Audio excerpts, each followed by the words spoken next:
isi ya none. Menya byimbitse ibigezweho mu Rwanda, mu karere no ku isi yose.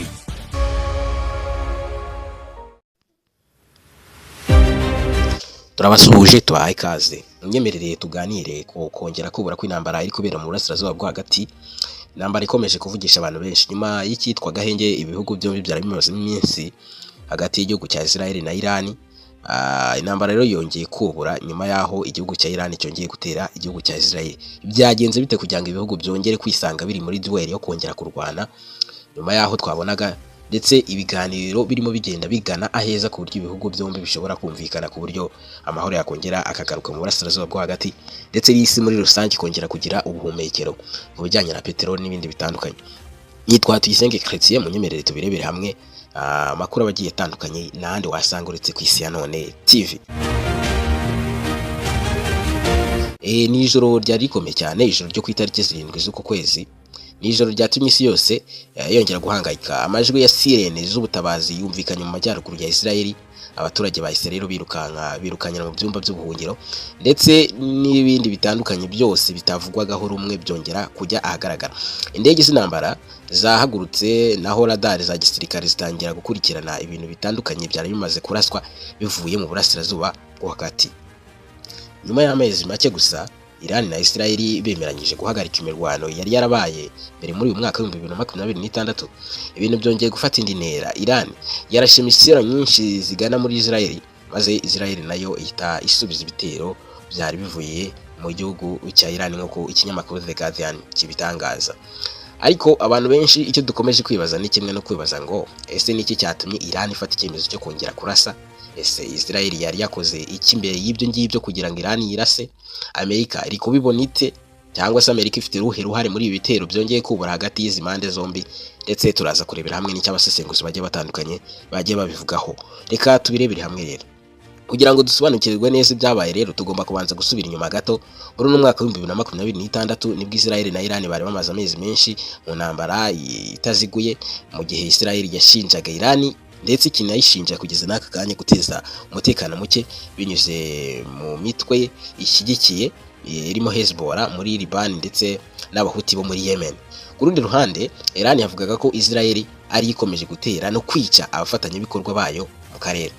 Nyuma rero y'imirwano ikomeye yabaye mu kwezi kwa Gashyantare na Mata muri uno mwaka wa 2026, haba agahenge k'amahoro, ariko ako gahenge ni kamaze igihe kirekire nk'uko mubizi. Ku itariki 7 Kamena muri uno mwaka wa 2026, Israel yagabye ibitero byo mu kirere ku birindiro bya Hezbollah mu majyepfo ya Beirut muri Liban. Bituma rero Iran yarahise ivuga ko icyo gitero cyarenze umurongo utukura kandi ko kitari kugenda mu buryo bwubahirije amategeko. Nyuma y'amasaha make gusa, misile za Iran zatangiye kuraswa zigana muri Israel. Isi yose yongeye kubona intambara yari imaze igihe itongera kubona yongera gutangizwa hagati y'ibihugu byombi. Amakuru yatangajwe n'impande zitandukanye avuga ko Iran yarashe misile za ballistic zigera ku 10 cyangwa zirenga zerekeza mu majyaruguru y'igihugu cya Israel nk'uko ikinyamakuru The Guardian gikomeza kubitangaza. Muri ako kanya, sirene cyangwa se inzogera ziburira abaturage zatangiye kuvuga mu mujyi wa Israel. Systeme zo kwirinda misile za Israel zitangira gukora. Ingabo za Israel zatangaje ko nyinshi muri izo misile zafatiwe mu kirere cyangwa zigwa hasi, ariko abaturage bagerageje kuzirinda mu buryo bwubatswe mu gihugu cya Israel. Ariko hari igikomeye, si umubare wa misile gusa, ndetse icyari gikomeye ni ubutumwa bwa Iran yashakaga kohereza ku gihugu cya Israel. Iran yashakaga kwerekana ko Israel ko itazemera ko ibitero byibasira abafatanyabikorwa bayo muri Liban bikomeza nta gisubizo. Abayobozi b'ingabo ba Iran cyangwa se za Iran bavuze ko ibyo byari intangiriro y'ibikorwa bishobora gukomeza mu gihe Israel itahagarika ibitero byayo. Israel yasubije iki kuri ibi ngibi? Nyuma y'amasaha make gusa, Israel nayo yahise isubiza. Indege zayo z'intambara zagabye ibitero ku butaka bwa Iran. Intego nyamukuru y'ibi bitero igihugu cya Israel cyagabye ku gihugu cya Iran kwari gusenya ibigo bya misile, systeme z'ubwirinzi bwo mu kirere, ndetse n'ibindi bikorwa remezo bya gisirikare igihugu cya Iran gisanzwe gifite. Amakuru avuga ko ibisasu byumvikanye muri Tehran, muri Isfahan, muri Tabriz ndetse no muri Kermanshah. Two ni uduce two mu gihugu cya Iran, ndetse banagaragaza ko n'ahandi hatandukanye muri iki gihugu cya Iran naho hagiye hagerwaho ingaruka n'ibitero igihugu cya Israel cyagabye kihimura. Israel yavuze ko ibyo ari ibikorwa byo kwirwanaho no gukurikira ibindi bitero bishobora kuza. Abasesenguzi bavuga ko Israel ishaka gusenya ubushobozi bwa Iran bwo kurasa misile mbere y'uko bwiyongera. Leta Zunze Ubumwe za Amerika ni umwe mu baparteneri nabo bari muri iyi ntambara, cyangwa se mu bantu barimo kurwana iyi ntambara nabo bafitemo uruhare. Ariko se bo bavuze iki? Ikintu gitangaje ni uko Leta Zunze Ubumwe za Amerika yahise yitandukanya n'ibyo bitero, ikavuga ko itari ku ruhande rwa Israel. Leta Zunze Ubumwe za Amerika yatangaje ko itigeze igira uruhare mu bitero Israel yagabye muri Iran nk'uko Axios News ibitangaza. Perezida wa Leta Zunze Ubumwe za Amerika Donald Trump yasabye impande zombi guhagarika ibikorwa bya gisirikare no gusubira ku meza y'ibiganiro nk'uko Reuters yabyanditse. Trump yavuze ko intambara nshya ishobora gusenya ibiganiro by'amahoro byari biri kugeragezwa hagati ya Washington ndetse na Tehran.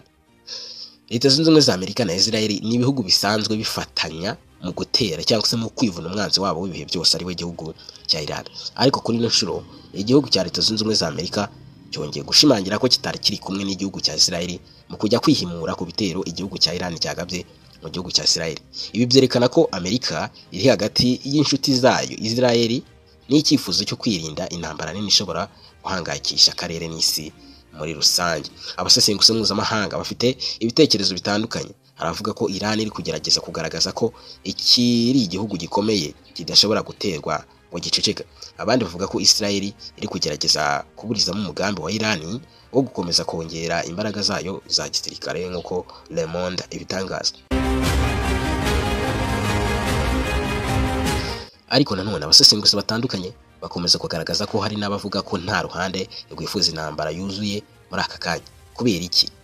Dore ibyo bashingira. Bavuga ko Iran ishobora guhura n'ibibazo ndetse n'ibihano bikomeye kurushaho, mu gihe Israel nayo ishobora guhura n'ibitero byinshi by'imitwe ifatanya na Iran, ndetse ubukungu bw'isi bushobora guhungabana cyane cyane ku bijyanye na peteroli yakomeje kuba ibura. Abasesenguzi benshi rero bemeranya ko impande zombi ziri gukina umukino wo kwerekana imbaraga ariko zitarashaka kurengera umurongo ujyana ku ntambara rusange.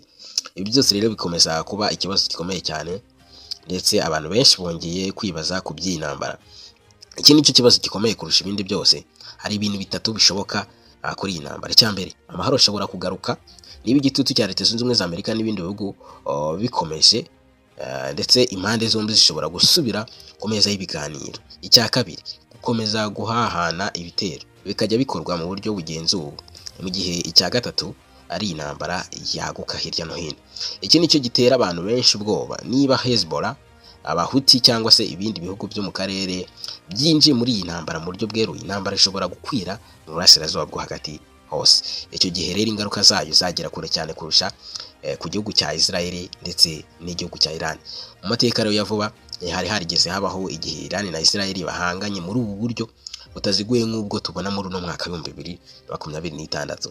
Igitero cya Iran cyo kurasa misile muri Israel cyabaye ubutumwa bukomeye bwo kwerekana ko amakimbirane hagati y'ibihugu byombi atararangira, ndetse Israel nayo yahise isubiza yerekana ko itazemera guterwa ndetse no gusuzugurwa n'igihugu cya Iran. Amerika iri kugerageza kubuza ibintu kurushaho. Amerika iri kugerageza kubuza ko ibi bintu byarushaho gukomera, ariko nta muntu uzi neza niba ibyo bizagerwaho kuko iri mu bashoje iyi ntambara. Ariko munsi y'ubwo butuze cyangwa se y'iryo tuze, umwuka mubi uracyatutumba hagati y'ibi bihugu. Ubwoba no kutizerana bikomeje kwiyongera hagati y'ibi bihugu, kandi bishobora kongera umwuka mubi wo gukomeza kw'intambara yatangiye muri uku kwezi, yatangiye mu kwezi kwa kabiri kuno mwaka twatangiye. Kaye nguko.